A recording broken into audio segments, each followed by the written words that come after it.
क्या सच में ऐसी अदृश्य शक्तियां होती हैं जो एक साधारण इंसान की जिंदगी को पूरी तरह बदल सकती हैं? यक्षिणी साधना ये सिर्फ एक शब्द नहीं है, बल्कि तंत्र शास्त्र का एक ऐसा रहस्य है जिसे हर किसी को नहीं बताया जाता। प्राचीन तांत्रिक ग्रंथों में यक्ष और यक्षिणियों का उल्लेख मिलता है। कहा जाता है कि ये शक्तियां पृथ्वी और सूक्ष्म लोक के बीच निवास करती हैं। यक्षिणी एक स्त्री ऊर्जा का स्वरूप मानी जाती है जो साधक को धन, आकर्षण, ज्ञान और कभी-कभी अदृश्य सहायता तक दे सकती है। लेकिन सवाल यह है, क्या यह सच में संभव है?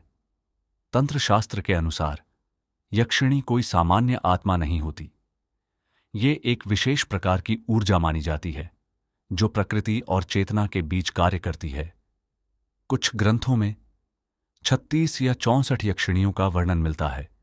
हर यक्षिणी की अपनी शक्ति, अपना स्वरूप और अपना प्रभाव बताया गया है।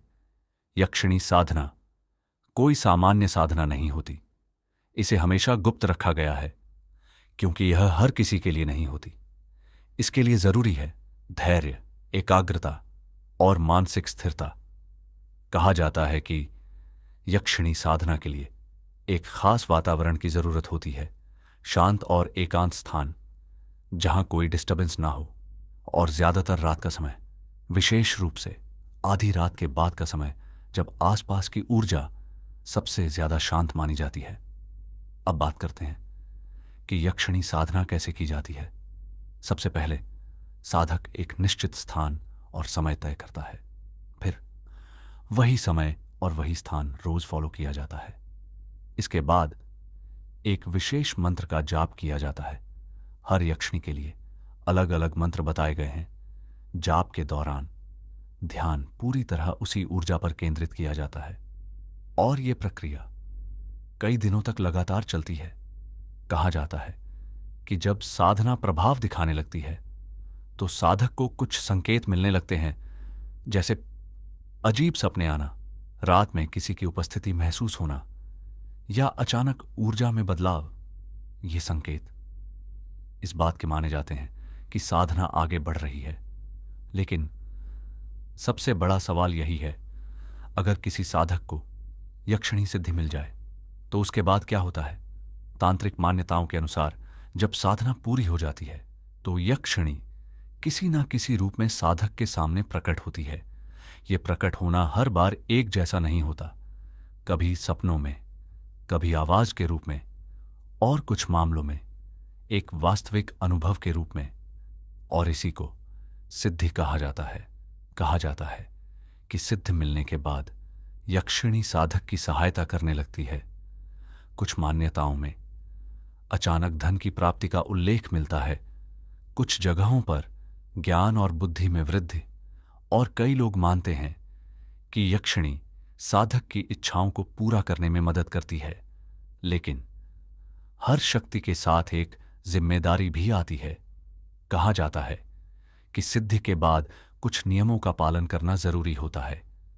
अगर ये नियम टूट जाएं तो परिणाम उल्टा भी हो सकता है।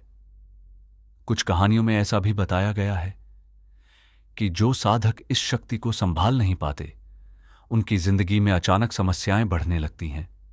इसीलिए इसे सिर्फ शक्ति नहीं बल्कि जिम्मेदारी कहा गया है। तंत्र शास्त्र में इन सभी चीजों को एक गुप्त ज्ञान माना गया है। हर किसी को ये साधनाएं करने की अनुमति नहीं होती, क्योंकि ये सिर्फ क्यूरियोसिटी नहीं बल्कि एक गंभीर विषय है। तो अब सवाल ये है, अगर आपको ये शक्ति मिल जाए तो क्या आप उसे संभाल पाओगे? वैसे अगर आप यक्षिणी साधना, तंत्र और मंत्र से जुड़ी और भी चीजों को डिटेल में समझना चाहते हो तो मैंने इन सभी टॉपिक्स को एक पीडीएफ में सिंपल तरीके से समझाया है, जिसमें साधना के प्रकार, नियम और जरूरी सावधानियां भी शामिल हैं। अगर आपको देखना है तो डिस्क्रिप्शन में लिंक दिया है, आप चेक कर सकते हो। याद रखो, हर शक्ति, हर ज्ञान, हर साधना उतनी ही खतरनाक हो सकती है जितनी पावरफुल। इसीलिए इसे समझकर ही आगे बढ़ो। और अगर आपको ऐसे ही रहस्य जानना पसंद है तो चैनल को सब्सक्राइब करना मत भूलना।